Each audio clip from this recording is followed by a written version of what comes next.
comme j'ai choisi ce micro-là, je me suis dit, c'est quand même bête. L'autre piste n'était pas si mal, elle était quand même relativement bien chantée. Je m'en suis quand même servi. Et donc, j'ai ici utilisé donc, que les parties qui m'intéressaient. Donc ici, à l'aide du X, j'ai muté ce qui ne m'intéressait pas. Alors j'ai pas envie de doubler. Hein, voilà. Et donc uniquement garder. Alors je les ai beaucoup diminués ici au niveau du volume pour que vraiment elle n'agisse que un tout petit peu au moment du refrain. Je l'ai mis au moment des refrains. Donc ça c'est pour ce qui est des deux pistes. Alors, ce que j'ai fait également pour qu'elle soit en phase, j'ai donc travaillé avec l'un des derniers outils de Cubase, donc le vocal à ligne, qu'on voit ici. Donc je vous explique un peu comment ça marche, c'est relativement simple. On ouvre l'audio et on choisit déjà pour commencer la première piste. On va là-haut dans audio. On choisit l'alignement audio. Et là, on choisit notre première piste. Ok, alors là, il va me dire non parce qu'il y a des plugins dessus, c'est déjà fait. Mais enfin, on choisit sa première piste qui va apparaître ici. C'est la piste pilote, quoi. Piste pilote, puis on choisit la deuxième. Et là, pareil, on appuie, on choisit. Et après, on lui demande d'aligner. Il aligne, voilà. Le principe est assez fou. Moi, je sais que souvent, quand je fais du rap, par exemple, c'est vraiment magique, quoi. Parce qu'il sait reconnaître les syllabes.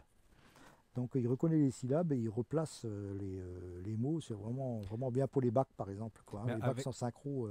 Avec deux fois le même chanteur ou avec des chanteurs différents? Avec le même chanteur. Avec le même chanteur. Le même chanteur ou même avec des chanteurs différents. Pour donner plus d'impact au chant. Plus d'impact. Et puis vraiment, on a vraiment la synchro. Parce que bon, souvent, quand les rappeurs font les bacs, ils ne sont pas toujours bien placés. On était obligé avant d'aller chercher chaque mot et de le replacer, de le mettre vraiment en dessous, d'agrandir un max pour pouvoir le retravailler. Alors que là, c'est vraiment cool. Il le fait pratiquement tout seul. Alors, bon, après, sur le chant final, pareil, j'ai pas beaucoup travaillé. J'ai un tout petit peu donc ouvert. Alors, si je vous fais voir en même temps l'éditeur du Vari Audio. Alors, bien sûr, là, c'est déjà analysé. Hein. D'accord. Donc là, on voit les... c'est un principe d'autotune, c'est ça? Ouais. D'accord. Enfin, autotune, je ne sais pas vraiment le mot. C'est-à-dire que c'est un correcteur de voix, ouais, comme Melodyne. Ouais. Un correcteur de voix, parce que l'autotune, il va le faire automatiquement, tandis que nous, là, on va le faire manuellement. Quoi, hein. Donc c'est beaucoup plus précis. Alors, on peut voir, par exemple, quand on prend un mot, il suffit d'appuyer dessus. On entend la note. On entend la note, on entend ce qu'il a fait. Hein, donc en appuyant sur la flèche, on peut monter et descendre la note comme on veut. Tu choisis la note. Hein, la hauteur qu'on a envie de travailler. Hein. J'ai à nouveau ma souris qui m'embête. Après, il y a des outils du genre... alors, attends, je vais reprendre une note, parce que sinon on ne voit rien. Voilà. Et on peut aussi également, parce que là, on voit par exemple la couper. Il suffit de descendre un peu avec le ciseau. Et s'il y a deux notes, ben à ce moment-là, on peut vraiment... l'autre, hein, voilà.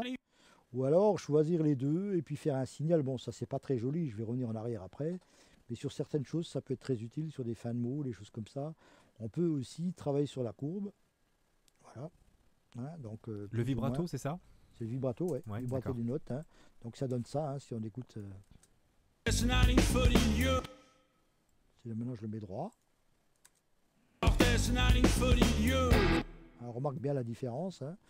Ensuite, il y a un décalage du formant également. Hein. Donc le formant, c'est ce qui fait la voix. Donc ça, je travaille peu avec. Mais on peut par exemple un tout petit peu décaler la voix, hein. On peut faire ça. Faire une voix de robot, ces choses-là. Voilà, des choses comme ça. Et ce qui est vraiment super, là, c'est vraiment dans la version 3. On peut chaque mot, régler le volume de chaque mot. Ici, grâce au volume, et ça c'est vraiment génial. Hein. Alors par exemple, ça c'est vraiment propre à... C'est vraiment une grande nouveauté dans le Vari Audio, parce que c'est hyper pratique, quoi. Parfois on a juste un mot, un truc qui passe pas bien, puis c'est rudement efficace, quoi. Ça évite de compresser. Voilà. Trop fort derrière. Ouais. Donc là on va vraiment travailler sur la note, quoi. Donc,